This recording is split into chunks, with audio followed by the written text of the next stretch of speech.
among digital marketers. He's the New York Times best-selling author of 5 books, including his latest, which we heard about, Hug Your Haters. And he has had advisory roles with more than 700 companies in the last 2 decades. He's built 5, count them, 5 multi-million-dollar companies of his own, and current tech-focused strategy and consulting firm Convince and Convert. Ladies and gentlemen, the Jay Baer. My man, good to see you. Bring it in. Great to see you. Great to see you. Okay, so we gotta loosen this up here. It's a little too swift. Swifties. All right, so there we go. So let me ask you a quick question. Just shout it out. Who's great at customer service? Just anybody. Who's great? What was that? Zappos? Papa John's, okay. We've got a biased audience over there. Sure, I'll buy that, absolutely. Okay, so I asked you who's great at customer service, and either you instantly could come up with one, or you totally couldn't come up with one. Why is that true? That's true because exceptional customer service is so rare that it becomes memorable. Exceptional customer service has a dramatic impact on us psychologically because we encounter it not very often. I'm so glad my friend Rick was here to tell you some of his experiences at McDonald's and at Kellogg's because he has lived these principles in the front lines. I am not foolish enough to be a frontline customer service manager because that's a terrible job. Thank you, Rick. But what I have done is a lot of research on this topic for my new book, Hug Your Haters. Now, 80% of businesses, 80%, and maybe some of you here, say when you ask them that they deliver exceptional customer service. Not okay, not pretty good, exceptional, 80%. Here's the problem. 8% of their customers agree. So you can see that there is a fundamental difference of opinion when you look at customer service from a business perspective and from a consumer perspective. Now, there's a lot of reasons for that disconnect, but I think the biggest reason is that today, 1/3 of all customer complaints, according to my research, are never answered. Never answered. Not via Twitter, not via email, not via phone, not via skywriting, never answered. And that, of course, takes a bad situation and makes it worse, does it not? And I'm sure that's happened to you. Probably everybody here has had a situation at some point in their life where they complained to a business, either face-to-face or phone or email or social media, and you heard nothing back.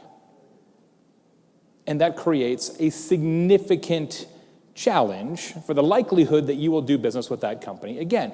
And this customer service disruption, which is really what it is, means that as business people, we have to contend with more complaints in more places, and there's more scrutiny of how we interact with customers at all times. Because today, my friends, customer service is increasingly a spectator sport.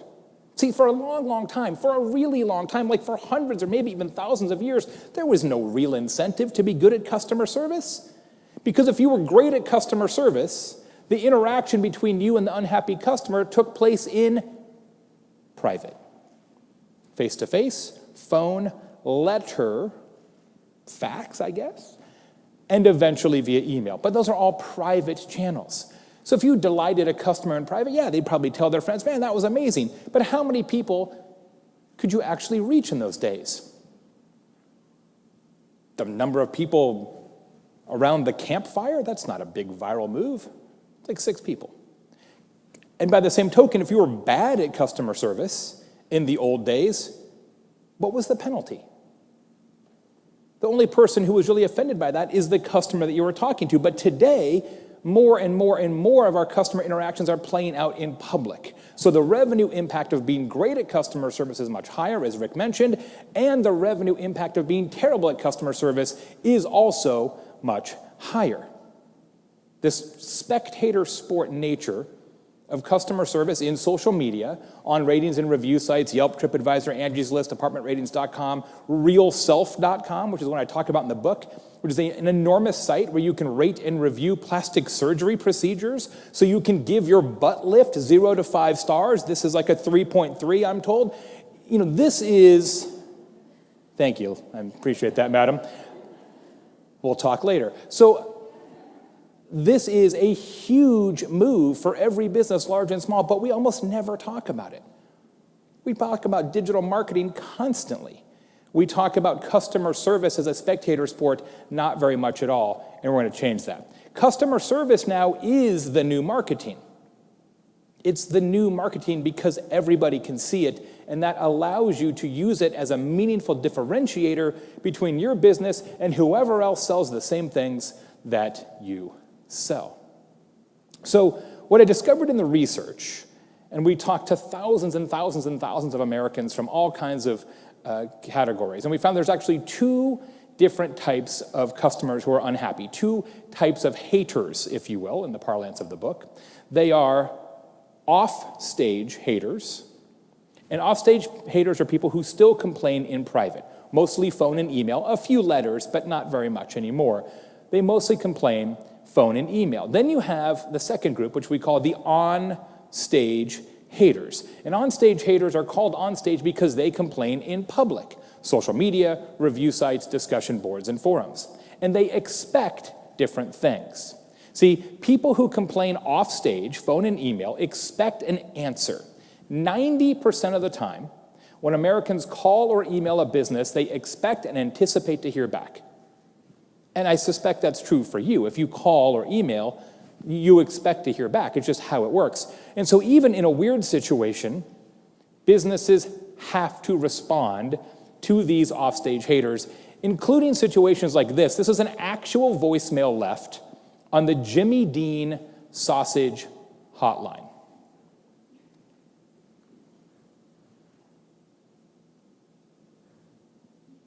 I promise. What are you doing, guys? I don't know where you people come from. I don't know if you test your products, your quantity of your product. Your products are very delicious. Love your sausage for 30-something years, but I can't take and feed a family of 5 on a little 12-ounce roll of sausage. I don't mind paying you more money for your 16-ounce roll of sausage, but you don't have it anymore. You've got a 12-ounce roll, and you got 3 men that weigh over 200 pounds apiece, a woman that's a little plump Scotch girl, and a daughter who's 13, and you're going to try to take a 12-ounce roll of sausage and a couple of dozen eggs and feed that, it ain't going to work. And I'm not going to purchase your product anymore or ever again. And as far as your 16-ounce and maple and sage, I don't eat that. I'm not from the north. I'm a Texas man. Jimmy Dean sausage is for southern people to eat with their breakfast, with their fried eggs and their T-bone steaks. And I can't see going to a little 12-ounce package to feed 4, 5, 6 people. And I'm not going to buy 2 of those 12-ounce packages just because you want to downsize and charge the same goddamn price. I'd sure like a reply, and I'd sure like you to go back to your 16-ounce package on your regular sausage, because I'm not going to buy it otherwise ever again. I'll just have my own damn sausage made like I used to 30-something years ago. It's not as tasty as yours is, but it'll work. Goodbye. Let's hear it for Randy Taylor. A man with an acute sausage problem. That guy's the best. He even said it, though. I'd sure like to hear back from you, right? He says, I want a reply. Now, I don't know how closely you had a chance to listen to that. I've heard that a few times, and I did the math. He says at the beginning of his voicemail, how am I going to take 2 dozen eggs and feed 3 guys and a woman who's a plump Scotch girl? And I'm like, okay, I wasn't a math major, but that's 6 1/4 eggs per person. I don't think you need any sausage at all, bro. Why don't you just eat eggs? If you got 2 dozen eggs, I think you're totally fine right there. I mean, I'm not a cholesterol specialist, but it just seems to me. So these offstage haters, phone and email, they expect and want an answer. And so, I don't know what we're doing with this clicker thing. This is a problem. Come on, there we go. The onstage haters don't necessarily expect an answer. Onstage haters who are social media, discussion boards, review sites, what in many cases they want is an audience. You've all seen this, especially in this room, right? You've all seen this where somebody goes on Facebook or Twitter and they're complaining about a business, not at a business, right? They didn't tag them, it's not really a cry for help, it's just bitching, right? It's just these guys suck. And what they really want, and I'm sure almost everybody here has done this at least once, what you're really looking for is not necessarily a reply, it's all your friends to comment and say, oh, that sucks. I'm so sorry that happened to you. Those guys are the worst. Like, you want this group empathy wave, right? That's really what you're looking for. It's not so much, yeah, I hear back. But this, my friends, is an enormous opportunity for us all, because as a business, large or small, if you can find these people who aren't necessarily complaining at you, but they're complaining about you, and answer them anyway, it blows their minds and steals their hearts. It has an enormous impact on customer psychology when you can do that. So it blows their minds and wins their hearts. In the research for the book, we found that when you answer a customer complaint in one of these places, social media, review sites, discussion boards, it increases customer loyalty and customer advocacy by as much as 60%. Now, on the other side, when you don't answer a customer complaint, right? When you fall into that trap of ignoring unhappy customers, it decreases customer advocacy and loyalty by as much as 50%. 50%. And that's because no response is a response, isn't it? No response is a response that says, we don't care that you're unhappy. It is unimportant to our business that you are dissatisfied. That's what message you're sending. Even if that's not really the message you're wanting to send, that's how it's interpreted. So what this means is that haters are not your problem. They're not. Ignoring them is. And so what I want you to think about is how you can hug your haters. And what that means in practice, what that means operationally for us all, is that you answer every customer in every channel every time. Every customer, every channel, every time, instead of what we typically do, which is to answer most of our customers when we get around to it in the channels that we prefer. That's how it actually works in most businesses. And we are entering an era where we simply have to do better, because customers will demand it eventually. This has happened before, guys. I am deceptively youthful looking. Thank you. You're my new favorite person. I remember when email came out. Okay, I had a typewriter in college, a friggin' typewriter.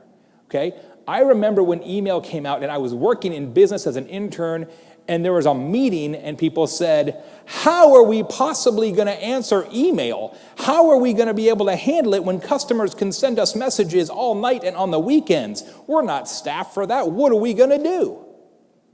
And guess what? We figured it out. And we just have to figure it out again. But now, instead of being email, it's social media, review sites, discussion boards, and the rest. It happens right here in Louisville. Is that right? Louisville. Kindred Healthcare, one of the fine sponsors of this event, thank you for your largesse. Somebody on their Facebook page the other day, a couple months ago, said a bunch of mean things, including do not send your loved ones here, and then it gets worse from there. Now, it would be very easy to ignore that, especially in a public place like Facebook, and say, hey man, we're just going to keep on walking, but they didn't do that. Kindred Healthcare understands the principle of hugging your haters. They answered back in a great way. Hello, David, I'm very sorry to hear about your experience. I'd like to follow up with you personally so we can discuss any issues and pass this directly to the facility administration. Please send me an email with your contact info to joysouter@kindred.com and include the name of the facility you're referencing. Thank you, Joy, Manager of Online Reputation, Kindred Healthcare. That wasn't so hard, was it? Way to go, Joy. Props. Not that hard, guys. It requires wanting to, being culturally aligned in your organization to respect the customer's right to complain, a little personnel, and a little software. Okay, this isn't a moon launch in degrees of complexity, but yet we treat it like it is. We treat it like it's impossible. The customer is not always right. That's not what I'm saying, because sometimes the customer is manifestly wrong. The customer is not always right, but the customer always deserves to be heard. That's what we have to remember, and it's true every time, even if they're trolls. People ask me all the time, well, Jay, should we answer trolls? Yeah. You know why? Because you don't know they're a troll till the second reply. You're assuming they're a troll, but maybe they just had a really bad day. And the more you answer trolls in a very calm way, the more you take the fun out of it for them. My rule is, and the rule that we use in our consulting business is, the crazier they are, the least crazy we are. Right? It's literally, we're as boring as possible if they're insane. Exact opposite relationship. So here's the thing, though. If you haven't started to make this shift to social media customer service, to social care, to managing a reputation at Yelp and TripAdvisor and Angie's List and all these places and discussion boards and forums, you got to get on it, because it's not going to go back in the bottle. It just gets more and more difficult. In the research, we found that 60% of all the complaints in the U.S. are off stage, phone and email. Okay, that was 9 months ago, something like that. Okay, 60%. But it's changing very, very quickly, because as most of the people in this room know, in some cases, you actually do get a better outcome if you complain in social media, right? Probably, how many people here have actually done that? You've complained in social media and you got a better response than you thought you deserved, or that you probably would have gotten on phone and email. Almost everybody. And everybody who didn't raise their hand has heard a story of that, yeah? Okay, so think about that. If everybody knows that you get better customer service in social media, what happens? Where do people start to complain? Social media, exactly, right? We are training customers to do this because we do treat them better, at least they believe to be treated better. So that's a reason for this shift. And then there's a massive demographic shift that accompanies this. Those are my kids. 2 kids in high school. My daughter's 18, my son's 15. My son's birthday recently, those are his birthday shoes. He's a shoe freak. And they have smartphones, of course, right? But there is no device or product even in the history of products that is more inappropriately named for those kids than smartphone. Because of all the functions of that device, the one function that they have no interest in is the telephone portion. My son will not talk on the phone at bayonet point. Like, just doesn't do it. They text 30, 40, 50, 60 times a day. They use Snapchat, the way I ate bacon, lustily, greedily. But the phone is just not part of their world. And email is not any better. My son has, I checked his phone yesterday, 6,112 unread emails. He's 15 years old. And I said, Ethan, what are all these emails? Like, I don't know, I never check it. He's not going to get to inbox 0 in his whole life. It ain't going to happen. It's not, it's like, it's not, sorry. So the other day, it was my mom's birthday, and I'm like, let me try a little experiment here. And I said to my son, talk to Nana. It's Nana's birthday. Nana wants to talk to you on the phone. So I essentially handed him the phone, pointed it at him, and he takes it. And first I get the eye roll, which is always a treat. So I get the eye roll, and then he's like, this is how he goes. He's like, hello. Fine.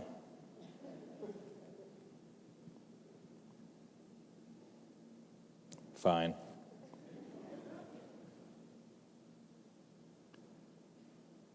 Fine.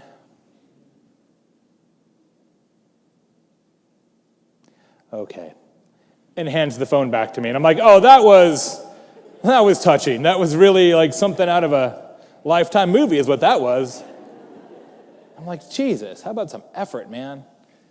But this is the thing. And I refuse to believe that these kids are going to be in their first job, 5 years or so, in their first cubicle, and they're going to be sitting there in their cubicle, and they're going to be like, wow, I've really been missing out on the joys of telephonic communication. This is really a thing that I need to get involved in. Like, it's not going to happen, okay? If you didn't grow up using the phone, you're not one day going to have an awakening. And so if you in your company, either officially or unofficially, have a department that is known as the call center, guys, you're going to have to do some re-engineering because your call volume is going to do this, right, over the next few years. It just is. It's not going to change. And so we've got to get on top of it now. And you can either lead that in your category, or you can be late in your category. Just a choice. You just pick what you want. You want to be known for great customer service, or you want to be known for being late to that game. That's all it is a choice. So there's a number of reasons why you should do this, other than the demographic changes that I mentioned. And the first is that hugging your haters actually makes you money, right? This actually makes you cash. I wouldn't stand up here, like I'm a consultant, right? I wouldn't stand up here and tell you to do this if I didn't know it made sense financially. I'm not in that kind of business. Look, we all know that retention is key. Everybody here knows that retaining your customers is important, right? We learn that in the first day in business. You learn it by lunch in the first day of business. That keeping your current customers is important, right? Right. Nobody has a counter argument. No one's going to say that keeping your customers is unimportant. Of course it's important. We know it's important, but we don't actually run businesses like that. Adobe says that 40% of the average company's revenue comes from current customers year over year. 40%. Guess how much we spend on customer service? On average, 2% of budgets are spent on customer service. So just break this down mathematically, okay? We're spending 2 to keep 40. That is a dangerous game to play, right? We spend way too much money on marketing. We spend way too much money on stupid shit. And I say that as a professional marketing consultant. And everybody here knows I'm right. Okay? If we're trying to figure out what to do with our budgets, how about spending more money making sure that people don't leave? That's a good way to make cash. So we have to realign inside our organizations our priorities. Zendesk says that 62% of B2B customers buy more and are more loyal after they have a positive customer service experience. Which makes me think, how can we create a problem that we know we can solve to then trigger that effect with people? Don't do that. But it just makes me wonder how you could possibly do that. But here's the thing. If you're going to hug your haters, if you're going to respond to customers, if you're going to use social media, and you should do all those things, you have to do it well. My friend Chris Rund is a graphic designer, lives in Bloomington, Indiana, where I'm from now. And because he's a graphic designer and also because he's a fool, Chris has white carpet, which you should just don't do that, guys. Don't do that. So he has white carpet. He also has a cat. This is not Chris's cat. This is a stock photo of a cat. But Chris's cat does eat Meow Mix. And Chris's cat throws up, and I think we all know that that's a thing that, it's a feature of cats, really. It's a bullet point. Which I don't get. Like, we've domesticated this animal for thousands of years, since like the times of Egypt, knowing the whole time that about every week it's like, whoa! And we've overlooked that for thousands of years. Like, you know what? It's fine. It's endearing. Like, I'm a dog man myself, as you may have picked up on. So Chris has a cat. Chris's cat throws up. Chris has white carpet. Cat throw up, stain in his carpet. Chris is like, man, this sucks. So he sends an email to the Meow Mix people and says, hey, how come my carpet's always stained? Guess what happened? Nothing. No response is a response. The response that says, we don't care about you. So Chris says, man, now I'm double pissed. I'm pissed about this carpet, and I'm pissed they didn't get my email, or they didn't send an email back to me. So now, guess what I'm going to do? I'm taking it public, baby. I'm going to Facebook. I was an offstage hater, and now I'm an onstage hater, Jack. So he went to Facebook, and here's what he said.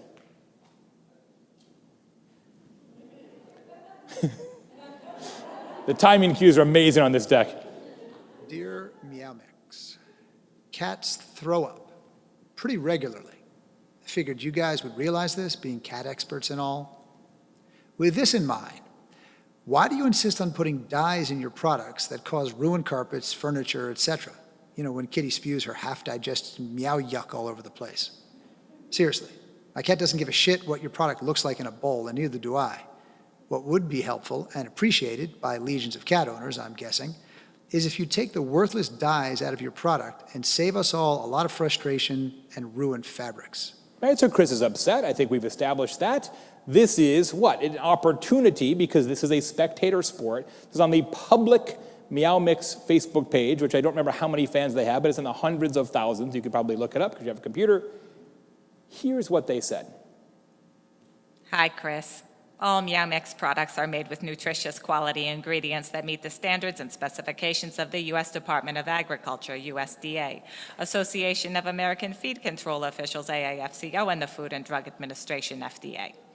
If you have further questions, our Consumer Affairs team will be able to help you. You can reach them at 1-877-MEOWMIX, 877-636-9649, or by visiting meowmix.com and clicking the Contact Us link at the bottom of the page. All right, here's a tip. If you're going to hug your haters, don't abbreviation your customers to death. That's an idea. Show of hands, how many of you feel better about Meow Mix as a company now after hearing that story? Okay, moving on. Here's a different story, okay? Let me show you an alternate approach. There's a business called Wink, and Wink is a company that makes frozen desserts. And Wink sort of uses a little acronym that I created called BEAT, be empathetic every time. Be empathetic every time. So Wink understands this. Their product is gluten-free, dairy-free, peanut-free, soy-free, fat-free, evidently taste-free. It's free of anything we want.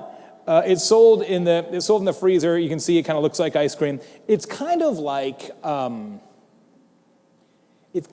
Cool Whip, but with flavors, sort of. Okay. So it's a little weird. It's a little hippie for sure, and it doesn't, not everybody's psyched. And so they had a customer whose actual Facebook handle is Random Musings of a Barefoot Libertarian Hippie. So you can kind of get a handle on his approach to life just based on that. That's his actual Facebook account, which I don't even think is legal on Facebook, but whatever. So he went on their Facebook page, unhappy with the product. Again, out in public. On-stage hater, here's what he said.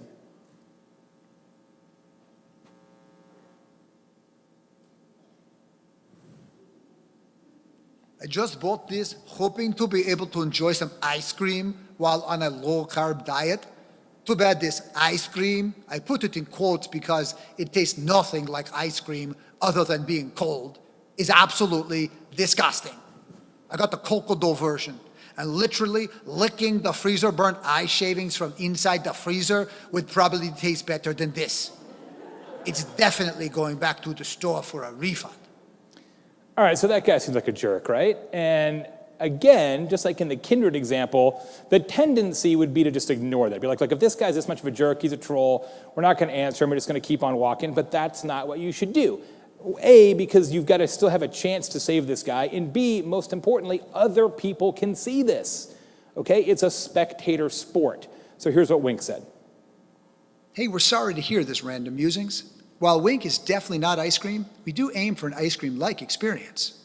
The creator of Wink is a 25-year-old named Gabe who has celiac disease and dairy intolerance. We do recommend letting your pint sit out for a few minutes before you dig in. If the store you purchased Wink in gives you trouble with the refund, please let us know. While we hope that everyone will love and enjoy Wink as much as we do, we realize that not everyone will. If we can help, please send us an email to info@winkfrozendesserts.com. And thanks for giving Wink a try. Got a little story in there, talks about the history of the company, be empathetic every time. How many of you feel better about Wink after hearing that story? Next time you are confronted with negativity in this context, I want you to remember those two stories. Meow Mix versus Wink. Nobody raised their hand, everybody raised their hand, okay? It's that simple. It's that simple. So, come on. There we go. The second reason you should do this, beyond it being just good business sense, is that hugging your haters makes you a better company, okay? It actually makes you a better company. Now, I understand that negative customers can be troublesome and frustrating, but they are the canary on the coal mine. They are the early warning detection system for every business. And while they can be frustrating, there's not that many of them. It sometimes seems like there's a lot, but by number, there's not that many. For every 100 dissatisfied customers, 5 actually complain. 5 out of 100 complain in a way that you will ever find it. And that's across all contact mechanisms, phone, email, skywriting, face-to-face, Facebook, the whole thing. 5 out of 100. Now, a few others may talk to their friends and they may say shit to you about you to them, but only 5 out of 100 will you ever find.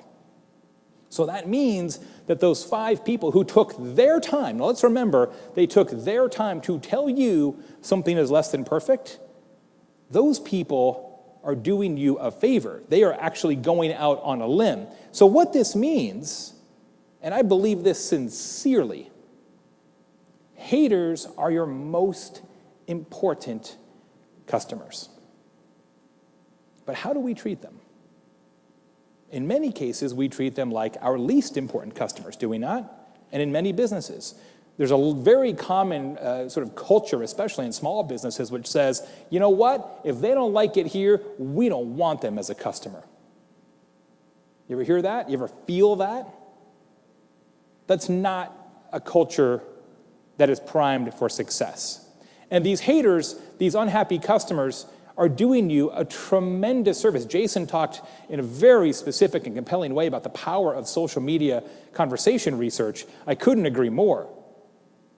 You can use customers to make you better, whether it's in a public social media search, the way Jason talked about, or even just asking them for feedback. One of my friends, Aaron Pepper, is the head of marketing and guest relations at a business called Le Pain Quotidien. They're a chain of bakeries and cafes. There's 220 locations. They're based in Belgium, but many locations in the US, New York. There's one in Indianapolis. I don't think there's one in Louisville. There's some in California. And when she started there 2 years ago, first big meeting, she said, okay, guys, here's my plan, all right? Listen up. My plan is that I'm going to triple the number of complaints that we get. And the CEO said, we have made a bad hiring decision. We need to recheck the resumes. She said, no, check it out. Listen, we're good. We're already good. We all agree that we're good, but we're not going to be great unless we can figure out the small things that we don't even notice that we could do better. And the only way we're going to do that is to find out. So she went through and she audited all the touch points that they have with customers. So what do they say in email? What do they say on the receipt? How are they greeted when they walk into the store? What does it say in the signage in the bathrooms, table tents, the whole jam, right? And in every single one of those customer interactions, she put in messaging that nudges customers for feedback. Something along the lines of, we want to be the greatest chain of bakeries and cafes in the world. We need your help to get there. We want to know exactly what you thought of your experiences today at Le Pain Quotidien, and we're listening in any channel that you prefer. You want to call us? Awesome. You want to text us? Here's the number. You want to Facebook, Instagram, Snapchat, Pinterest, whatever. We are listening, and guess what happened, guys? She got 3 times more complaints. And what they did is they took all those complaints, and as Jason mentioned, she analyzed them and found patterns and gave those patterns to the operations team, and they were able to identify and fix a number of small things they didn't even know were a problem. What happened next? All the complaints went away. Because what Aaron understands is something that is very, very difficult for many of us to understand, which is that to get fewer complaints, you first have to get more complaints. It's a 2-step process. And it takes real courage to say, we want to know what's wrong with us. And I got to tell you, a lot of businesses know that what I'm saying is right, but they don't do it because they simply do not have enough courage. You know what I'm talking about? They don't want to know. They don't want to know what's wrong. They just don't want to know. And I think that's tragic in every instance. See, praise is the most overrated thing in life. It's the most overrated thing in business, and it's the most overrated thing in your life too.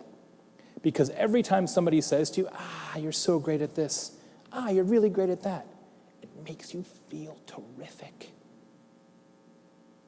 But it doesn't teach you anything. Because in almost every case, you already know what you're good at. What makes you a better person, what makes you a better mom, what makes you a better parent, what makes you a better friend is negative feedback and criticism. That's the petri dish for improvement, not just in business, but in everyday life as well. Now, the third reason we need to hug our haters is especially relevant for people in this room. And I love what my friend Ms. Hunt said about being a content creator too, and this can really help you in that objective.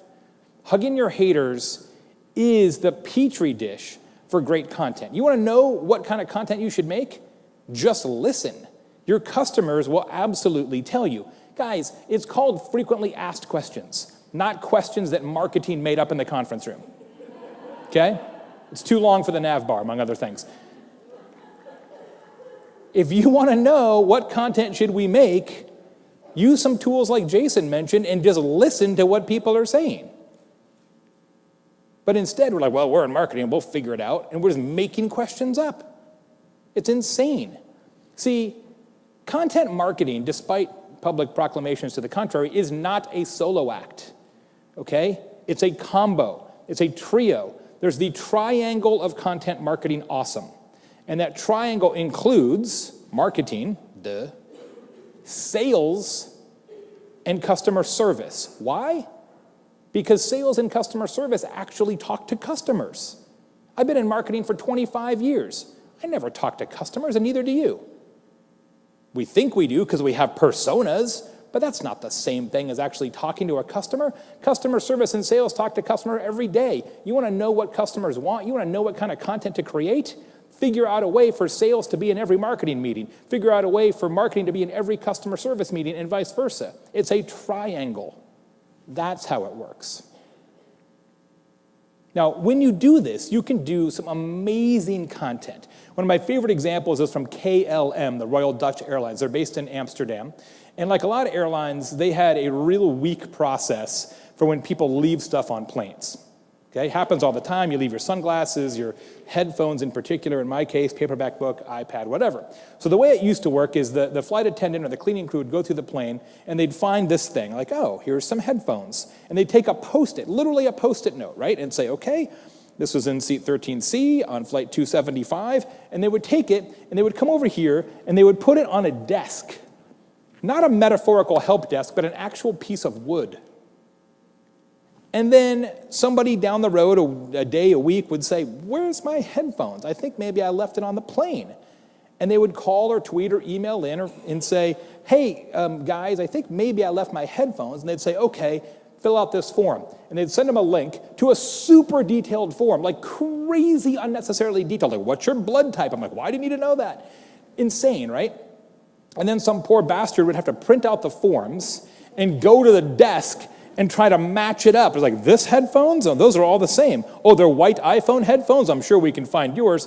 I mean, it was like this crazy bad situation. So A, a lot of people couldn't get their stuff back. And B, if they did, it would take like a 45-minute form completion in 2 weeks. Bad process. So somebody at KLM said, well, wait a second. This is insane. Most of the people who lose stuff are in the airport when we find it because they're connecting to another flight going somewhere else. So if we could just make this happen quickly, maybe we could give people their stuff back before they even knew they lost it. So now what they do is if somebody finds something, they send a text message to somebody in the operations center at the airport. They look up the seat number in the database. They find the passenger. They look up their manifest and say, oh, if they're connecting, they're at gate 7 getting ready to go to Vienna. And they go give them their stuff. It worked so well that they had to get help with the program. And after they got help, they created this truly outstanding piece of content marketing. Ja, ontzettend leuk. Persoonlijk vind ik hem gewoon een aanwinst voor het bedrijf. En hij kan ook echt iets wat niemand anders kan. Ons primaire doel is om gevonden voorwerpen zo snel mogelijk terug te brengen naar de eigenaar. We houden daarvoor social media in de gaten en de crew die na elke vlucht het vliegtuig checkt. Ik vind het ook wel heel erg leuk dat we natuurlijk een beetje hulp daarbij krijgen.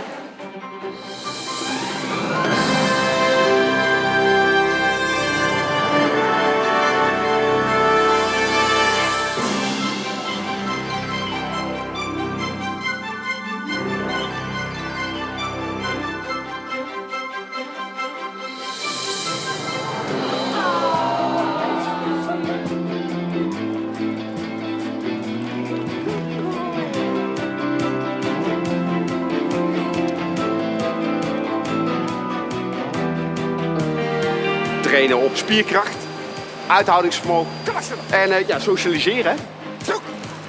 Ja, en als je die reacties ziet, dan is dat eigenlijk wel heel mooi.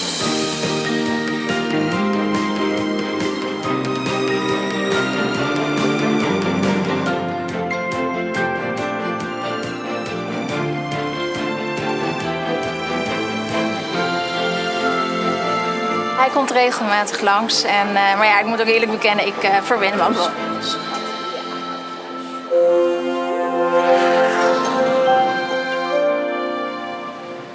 Mind your step. Mind your step. Isn't that amazing? Isn't that fantastic stuff? Love those guys. Isn't that awesome? That's been viewed some 6 million times. Let's talk about a content marketing success. And look, I got to tell you, if a beagle brings me my headphones, like chances of me flying those guys again are like 150%. Like it's pretty much going to happen. It's awesome stuff. Really great stuff. So make sure you're tapping into your customer service team in order to make great content, great social media, and the things that we do for a living in a conference like this. A couple of quick tips on how to hug your haters before we get out of here. So first thing I want you to consider doing is conducting an honesty audit in your business. And an honesty audit requires you to go through and take a cross-section of phone calls, social media responses, emails, et cetera, just to see, hey, are we answering these questions as well as we can? Are we being as forthright and direct as we possibly can be? And if not, what can we do better? It's not to suggest that you're lying to your customers, it's are you lying to yourself about how good you are at customer service? I've got a free book that I created, kind of an ebook on how to do an honesty audit. It's like 8 or 10 pages. Just send me a note, bonus@jbaer.com. I see all those emails personally. It's not a robot or anything. I see them. And I will send you a link to this in a Dropbox. And maybe it'll help you in your business. It's bonus@jbaer.com, and I'll take care of that this weekend or Monday or something like that. Second thing to think about is you've got to be fast everywhere. I think we all know in a conference like this, Digital Crossroads, that speed is important. It is really, really important. The research found that approximately half of all customers who complain in social expect a response within an hour. Within an hour is pretty quick, right? But you can build an entire business around being fast. In fact, Discover Card has done that. Probably all know Discover Card. For a long time, you may remember Discover Card's whole market positioning was cashback. They actually invented the concept of cashback. It was their idea. And then over in the recent years, Capital One came in, spent a ton of money on television, got Jennifer Garner and Samuel L. Jackson and all these celebrities and said, no, we do cashback. And they essentially stole the cashback position from Discover Card. And they were already competing against MasterCard and Amex and Visa, which is a pretty serious competitive set to begin with, right? So they said, guys, what are we going to do? We got a real problem here. And so they said, okay, well, what can we still own? Like, what can we make our thing? What can we say is what makes us better than the other guys? And they said, well, what if we wanted to be the most responsive, best at customer service company in all of financial services, not just cards, but all of it, banking and et cetera? What would that take? So they did a bunch of analysis and got a bunch of consultants, and they said, well, okay, if you could answer every question in every channel every time within 20 minutes, that would be so far ahead of everybody else that you could actually use it as the centerpiece of your marketing. And so they said, yeah, let's do that. So they hired a bunch of people, changed a ton of processes, bought a bunch of software, and now they answer every customer in every channel, every time, positive and negative, typically within 20 minutes, which is pretty remarkable for a company like that. Here's an example. So a guy went on vacation, his name's Rob, and Rob gets back from vacation, checks his email, and has 3 different emails from Discover Card, and he's like, wait a second, why do I have 3 emails? This is spam. So he went on Twitter to complain. I haven't checked my email in a few days, and there are 3 offers for the Discover Card. Persistence or lack of coordination? Persistence or lack of coordination? Why do I have 3 emails? So Discover Card sees this, and they answered him in 6 minutes. At Rob Special, we must be excited to have you apply. DM with your full name and full address if you would like the mailings to stop. Amy. Kind of cool, right? Kind of funny. We must be excited to have you apply. Uses her name, gives him a chance to get off the list. 6 minutes. Had a big impact on Rob. At Discover, kudos for the prompt response time. Okay, I'll bite. Mostly because of your response, Amy. Hashtag great service. Hashtag great service. Okay, I'll bite. Mostly because of your great response, Amy. Here's a guy, on-stage hater, went to Twitter specifically to complain about getting too many credit card offers. 2 tweets and 10 minutes later, took out a credit card. Okay? That's a goddamn triumph right there is what that is. That's unbelievable. Right? They turned hate into help just like that because they were fast. Okay? Now, if they took 2-3 hours to get back to his first tweet, does he fill out a credit card application? No way. No way, no how, no chance. Okay? It worked in that case because they were fast. And look, I'm not telling you anything you don't know. Be fast in social media, okay? Big reveal. But it's not just in social media, okay? It's important offline too. In fact, today, it takes an average business 44 hours to reply to an email. That's too long. Remember my friend Chris with the cat and the white carpet? Remember I told you that he sent Meow Mix an email, didn't get an email back, so they went public on Facebook? He got that crazy reply from the lady about all the USDA, all that. Hour later, gets the email from them. He went public because they were too slow on email. Okay, you've got to work together. In so many businesses, the email phone guys are doing this, and the social media guys are over here, and it's totally discoordinated, and that's what happens. 85% of Americans say that they hate to wait on hold, which makes me think, who are the other 15?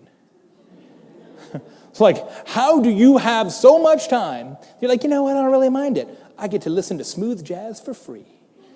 Like, I don't understand. Like, get a Spotify account, man.